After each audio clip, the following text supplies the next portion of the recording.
There's this podcast of how we think about charity is dead wrong. It's Dan Pollitt, a Harvard lecturer, that really flipped that for-profit and not-for-profit and how we think about it.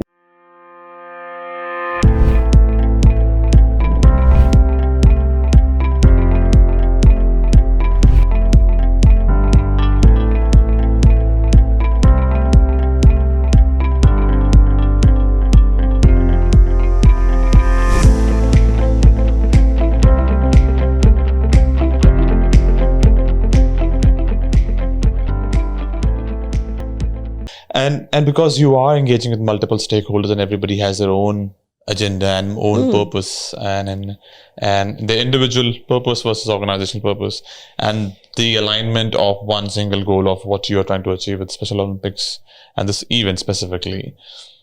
And there would be for sure places of conflict you would feel and you would face.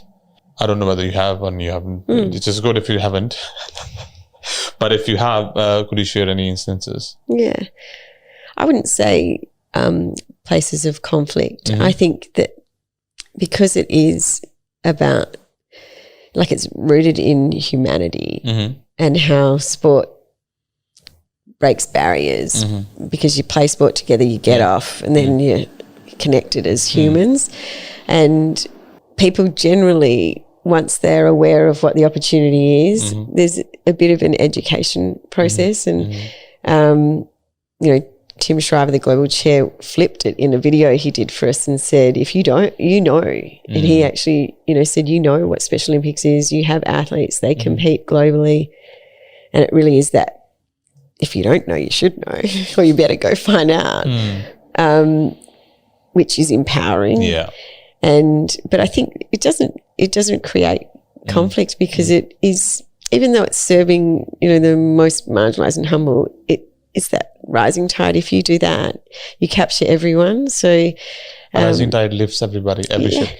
Yeah, and no one's left behind. Yeah. So, you know, others, if you do it at another level, intellectual disability without self-advocacy or opportunities created can be left out. And so, and also that it is in every community, in any, you know, crosses all boundaries, that it sits with everyone. So it's not divisive ever. It's always about bringing people together. And the athletes and people with, you know, are amazing. Powerful. They're so amazing. And from a point of view of, as in, before we conclude, I wouldn't want you to, you know, tell me who has impacted your life to come, or anybody who's impacted your life, any book or a story or a thought or a quote which has impacted you to, you know, be what you are. So many things. Wow. It's hard to pin, but That's more fine. Recently. More recently, yes. Recently I read The Velveteen Rabbit and cried my eyes out reading it to my kids. That was something that, you know, hit me.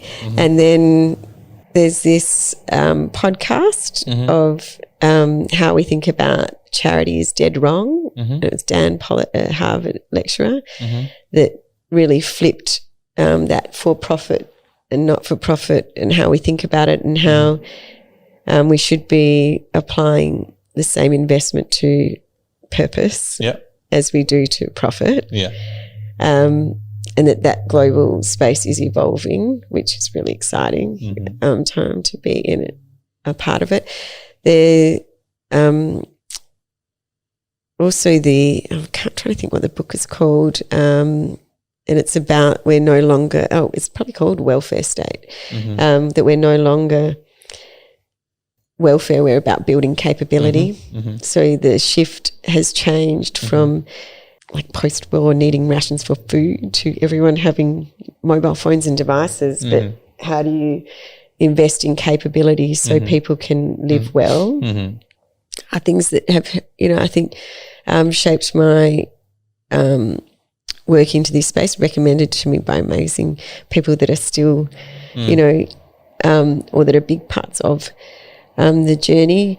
But there's so many, Lovely. things that I think it all boils down to what you talked about earlier in terms of your, being happy and filled with gratitude. Very powerful.